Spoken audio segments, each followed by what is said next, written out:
Hello students, welcome to my YouTube channel. आज के इस वीडियो में हम class 5 SST chapter 2 use of maps के बारे में पढ़ेंगे। इसके पहले का चैप्टर 1 हमने डिस्क्रिप्शन में लिंक दे दिया है, वहां से आप देख सकते हैं।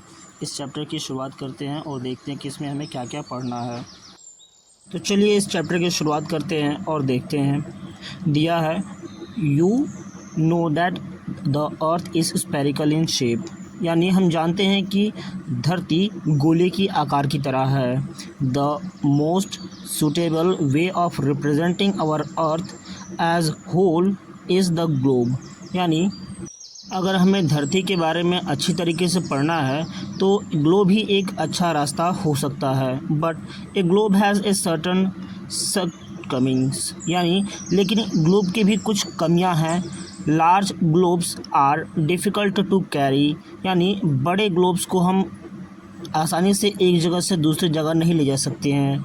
Globes cannot be used to show detail information about villages and towns, roads and railways in a country like ours, यानी ग्लोब का प्रयोग करके हम ये नहीं पता कर सकते हैं कि हमारा गांव कहाँ पर है, या हम किस शहर में रहते हैं, या हमारे गांव या चौराहे के पास कौन सा रेलवे स्टेशन है या रोड है।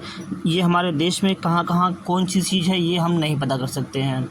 Hence a map is more useful than a globe for representing parts of the earth like continents, countries and water bodies etcetera, यानी इसलिए हमें ग्लोब से अधिक मैप के बारे में जानना चाहिए, ताकि हम अपने धरती पर जो भी चीज़ मौजूद है, जैसे कंटिनेंट है, कंट्री है और भी वाटर बॉडीज़ हैं, इन सब के बारे में अच्छी से जान सकें।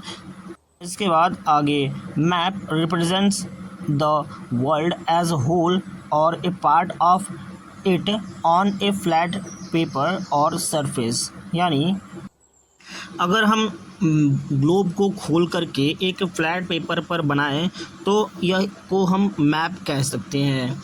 It shows the distant, direction and size of various land forms and water bodies, और इस पर हम अलग अलग दूरी को दिखा सकते हैं, इस पर डायरेक्शन भी बता सकते हैं, और साथ ही इस पर कौन कौन से प्रकार के ज़मीन और पानी कहाँ कहाँ पाया जाता है, ये सारी चीज़ों को भी हम दिखा सकते हैं।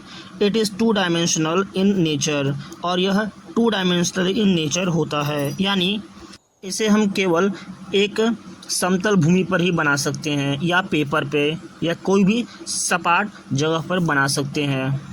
इतनी खूबी होने के बाद भी मैप्स के कुछ लिमिटेशन है, तो चलिए मैप्स के लिमिटेशन यानी लिमिटेशंस ऑफ ए मैप के बारे में पढ़ते हैं। Since map is a 2 dimensional representation, it is difficult to show the curved surface of the earth on the flat piece of paper, यानी मैप को हम 2 डायमेंशनली रिप्रेजेंट तो कर सकते हैं, लेकिन कहाँ पर कर्व है, यानी कहाँ पर पहाड़ है या कहाँ पर ज़मीन है, इस बारे में हम अच्छी तरीके से फ्लैट पेपर पर नहीं बता सकते हैं। So there are some errors in the shapes and sizes of the map, so as such map are not certain और एक्यूरेट एज ग्लोब, और इसलिए मैप में कुछ कमियां आ जाती हैं जो इसे ग्लोब से अलग बताती है। इसके बाद हम आगे पढ़ते हैं। इसके बाद हम पढ़ेंगे advantages of map over globe, यानी हमारे पास मैप नहीं है लेकिन ग्लोब है, तब भी हमें मैप की ज़रूरत क्या है। तो यहाँ पर चलिए देखते हैं क्या क्या ज़रूरत है।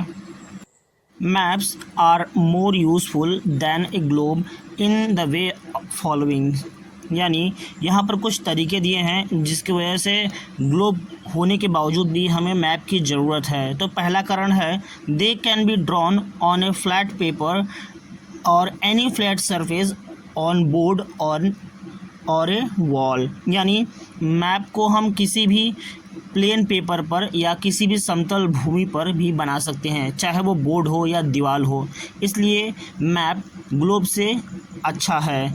दूसरा कारण है, we can make map of any size, यानी हम अपने ज़रूरत के हिसाब से मैप को किसी भी आकार का बना सकते हैं।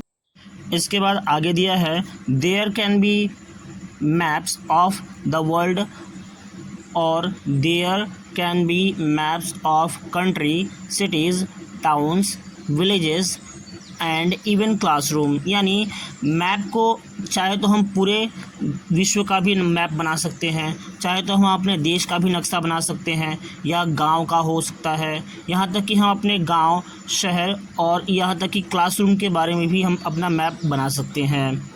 और तीसरा कारण है मैप आर वेरी हैंडली, यानी यह बहुत ही आसान होता है क्योंकि दे कैन बी रोल्ड और folded and easily can be carried in A bag और इन ए पॉकेट। और इसे क्योंकि यह बहुत ही आसान होता है बनाना और इसको हम फोल्ड करके या मोड़ करके किसी भी बैग में या पॉकेट में रख करके कहीं भी आ जा सकते हैं। इसके बाद हम पढ़ेंगे एटलस के बारे में। A book of map is called an Atlas, यानी एक किताब जिसमें केवल नक्शा के बारे में बताया गया हो उसे एटलस कहा जाता है। A good Atlas provides lots of information. एक अच्छा एटलस अगर हमें मिल जाए तो हमें उस एटलस से बहुत सारी जानकारियाँ भी मिल सकती है। It tells us about the political boundaries, physical features and natural resources of the different countries in the world।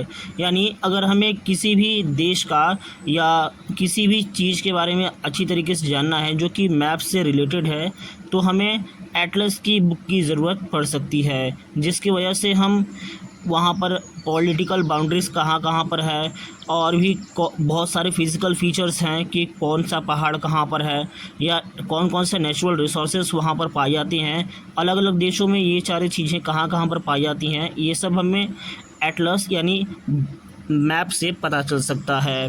और आगे दिया है it also gives us information about the vegetation and climatic condition of different regions. यानी atlas अगर हमारे पास होगा तो हमें उस जगह के बारे में पता चल सकता है कि वहाँ पर कौन कौन से प्रकार के वनस्पतियाँ उगती हैं या वहाँ पे कैसा मौसम रहता है और अलग अलग जगहों के बारे में भी पता चल सकता है। That is why map are used more than globe. और इसीलिए मैप का प्रयोग ग्लोब से ज़्यादा होता है।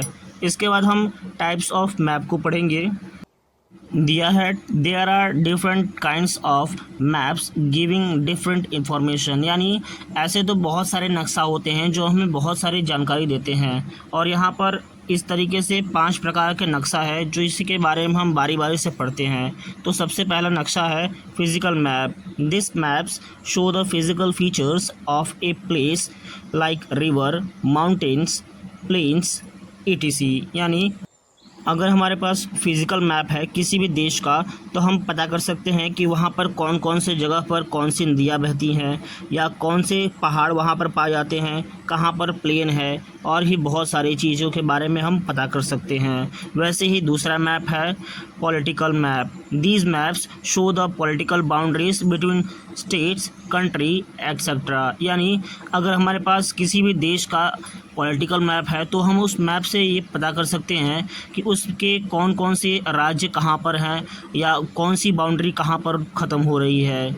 उसके बाद तीसरा मैप है क्लाइमेटिक मैप। यानी these maps tells us about the climate condition such as rainfall, snowfall, weather condition etcetera of a particular place और ए कंट्री। यानी अगर हमारे पास किसी भी प्रकार का क्लाइमेट मैप है तो हम उस मैप में देखकर बता सकते हैं कि बारिश कहाँ पर ज़्यादा होती है या कहाँ पर स्नोफॉल होता है या वहाँ की मौसम जानकारी कैसी है, यह उस मैप पर देखकर हम बता सकते हैं।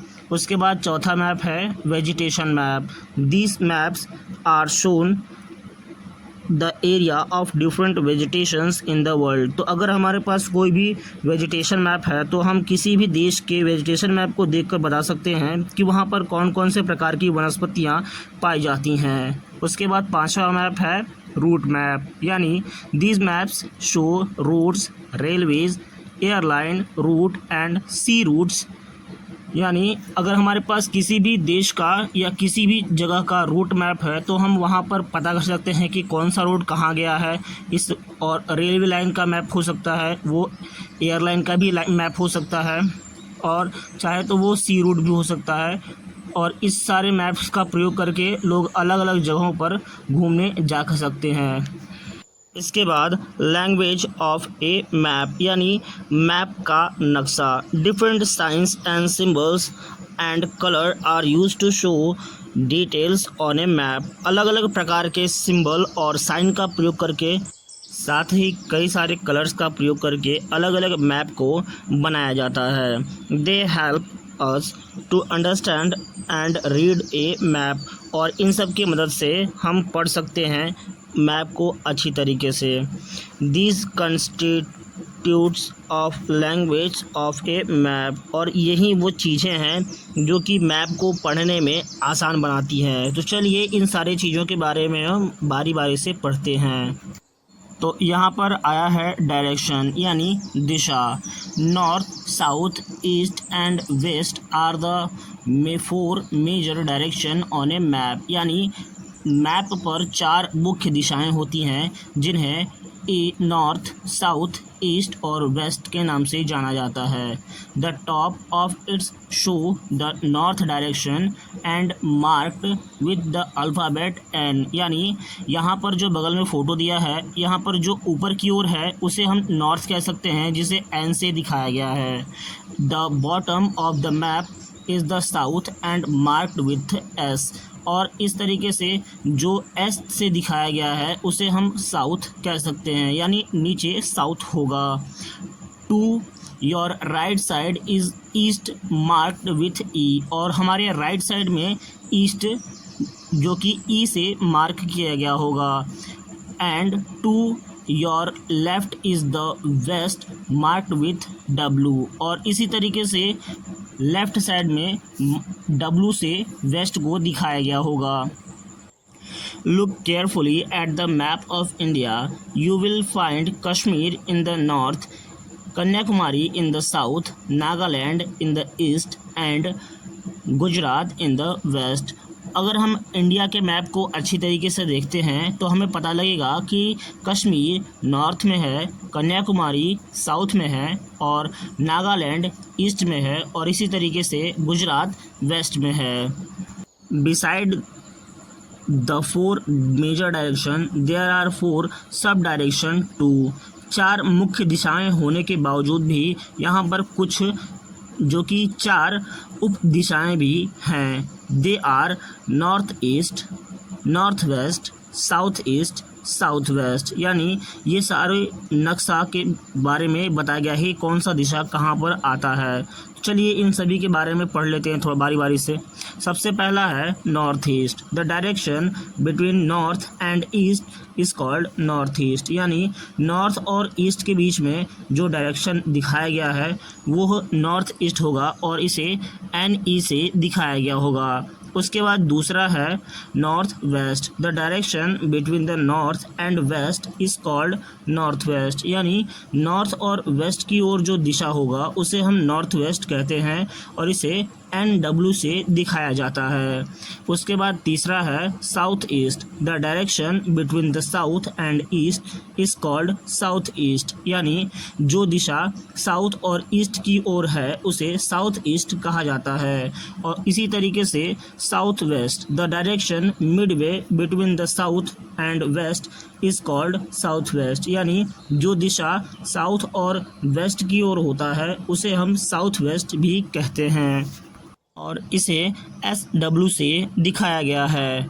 और इसके बाद हम आगे पढ़ते हैं स्केल्स ऑफ द मैप, यानी मैप पर स्केल के बारे में पढ़ते हैं। A map is much smaller than the actual size of any area or a reason, यानी जो भी मैप हम बना रहे हैं वह उस जगह के और या एरिया से छोटा होगा। So a scale is use to draw a map, और इसलिए स्केल का प्रयोग करके हम मैप को बनाते हैं। Scale means the ratio between the distance of the map and the actual distance on the earth, यानी स्केल वह माप होता है जो बताता है कि हमने जो नक्शा बनाया है उस नक्शा से उस धरती पर जो जगह का नक्शा है उससे वो कितना मैच कर रहा है। इसके बाद दिया है एग्जाम्पल की ओर से हम समझते हैं। Suppose you want to represent the city Mumbai to Delhi on a map. मान लो कि हमें मुंबई और दिल्ली को नक्शा पर दिखाना है। you cannot show them 1300 kilometre apart. तो हम इन दोनों के बीच की जो दूरी है लगभग 1300 किलोमीटर दूरी है। तो हम इसे एक ही बार 1300 किलोमीटर का पेज तो नहीं ले पाएंगे, तो इसलिए हम क्या कर सकते हैं, hence we considered a smaller unit से 1 सेंटीमीटर इक्वल टू 1000 किलोमीटर। और इस तरीके से हम मान लेते हैं कि 1 सेंटीमीटर बराबर 1000 किलोमीटर हो जाएगा। एंड ड्रॉ अकॉर्डिंगली, और इस तरीके से हम मैप पर उस माप के हिसाब से बना सकते हैं। Thus, with the help of a scale, we can know the actual distance between two places। और इस तरीके से हम जान सकते हैं कि स्केल की मदद से कि जो एक्चुअल डिस्टेंस है और दोनों जगहों में कितनी डिफरेंस है। A map is always drawn accordingly to the scale, यानी एक मैप को हमेशा स्केल के अकॉर्डिंग ड्रॉ करना चाहिए। The scale will be written as 1 centimetre equal to 1000 kilometre, और उस स्केल पर यह लिखा होना चाहिए कि 1 सेंटीमीटर बराबर 1000 किलोमीटर होगा। The unit of measurement that represent this ratio are mostly in centimetre, inches, metre और किलोमीटर्स, यानी जिस माप का प्रयोग करके हम नक्शा को बना रहे होते हैं इसमें रेशियो का लेना ज़रूरी है, चाहे आप सेंटीमीटर में लें, चाहे इंच में लें, या मीटर में लें, या किलोमीटर में लें। ये आपको मेजरमेंट लेकर ही देखना होगा। उसके बाद आगे दिया है ईच मैप में use different kinds of measurement, यानी अलग अलग मैप में अलग अलग यूनिट्स ऑफ मेजरमेंट लग सकते हैं। A map which is not drawn according to the scale is called sketch, और एक नक्शा जो कि स्केल के अकॉर्डिंग नहीं बनाया जाता है उसे स्केच कहा जाता है। It is drawn quickly from one's memory, और इसे हम ऐसे ही बना सकते हैं। स्केच को बनाने के लिए हमें कोई भी मेजरमेंट की ज़रूरत नहीं पड़ेगी। It shows only the relevant information or detail of the place and not all the feature in a map, यानी इस स्केच का यूज़ करके हम उस जगह के बारे में ज़्यादा जानकारी तो नहीं दे सकते, लेकिन कुछ ही जानकारी को उस नक्शे पर हम बता सकते हैं। इसे हम स्केच कहते हैं। यहाँ पर बगल में कुछ फैक्ट दिया है, इसे भी पढ़ लेते हैं। दिया है the art of making maps is known as cartography, यानी जो व्यक्ति मैप यानी नक्शा बनाता है उसे कार्टोग्राफी या कार्टोग्राफी कहा जाता है। Earlier maps were made by men, but nowadays they are made by computers, यानी पहले के समय में मैप को इंसानों द्वारा बनाया जाता था, लेकिन अब के समय में मैप बनाने के लिए कंप्यूटर का प्रयोग भी किया जा रहा है। इसके बाद हम कलर्स ऑन ए मैप पढ़ेंगे, यानी मैप पर जो अलग अलग प्रकार के कलर को दिखाया जाता है उस कलर्स का क्या मतलब होता है, इसके बारे में भी हम पढ़ते हैं। दिया है colours are an important feature in a map, यानी कलर का भी मैप में कुछ महत्व होता है। The different colour indicates the different land forms and water bodies, यानी अलग अलग रंग का प्रयोग करके हम नक्शा में अलग अलग जगहों को और पानी का भी दिखाते हैं। The colour scheme of all maps are same everywhere, यानी लगभग सभी मैपों में जो कलर का स्कीम होता है वो एक जैसा होता है। यहाँ पर दिया है every coloured used in a map has some meaning, यानी मैप में जो भी रंग का प्रयोग किया जाता है उसका कोई ना कोई मतलब होता है। यानी पर पहला नंबर दिया है ब्लू कलर इंडिकेट्स ओशन, सी, लेक, रिवर्स एक्सेट्रा, यानी ब्लू कलर का प्रयोग करके हम समुद्र को, सागर को, नदी को या झील को दिखा सकते हैं। Pale blue colour indicates shallow water, यानी पैल ब्लू कलर का प्रयोग करके हम छिछले पानी का दिखा सकते हैं। इसके बाद तीसरा रंग है deep blue colour deep blue colour indicates deep water bodies, यानी डीप ब्लू का प्रयोग हम गहरे पानी को दिखाने के लिए करते हैं। उसके बाद चौथा दिया है green colour is for low land, यानी ज़मीन को दिखाने के लिए हम हरा कलर का प्रयोग करते हैं। इसी तरीके से येलो और light brown shows plains that are higher than low land, यानी पीला या हल्का भूरा रंग ऊंची भूमि को दिखाता है। Deep brown colour indicates high land and mountain, और गाढ़ा भूरा रंग पहाड़ और ऊंची चोटियों को दिखाता है।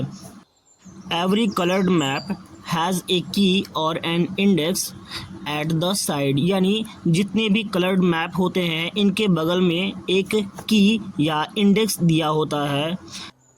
It shows the height of land or depth of water from the sea level and lets what each other colour indicates, यानी ऐसे ही कई सारे रंगों का प्रयोग करके गाढ़े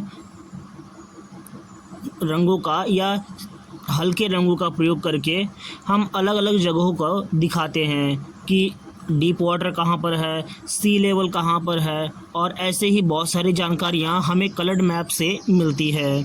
तो इसके बाद हम साइंस और सिंबल को पढ़ते हैं। दिया है there are many distinctive features on land, यानी ऐसे तो बहुत सारे चीज़ें ज़मीन पर पाए जाते हैं, जैसे some of them are temples, mosque, church, road, rivers, bridge, railway lines, capital cities, industrial areas etcetera.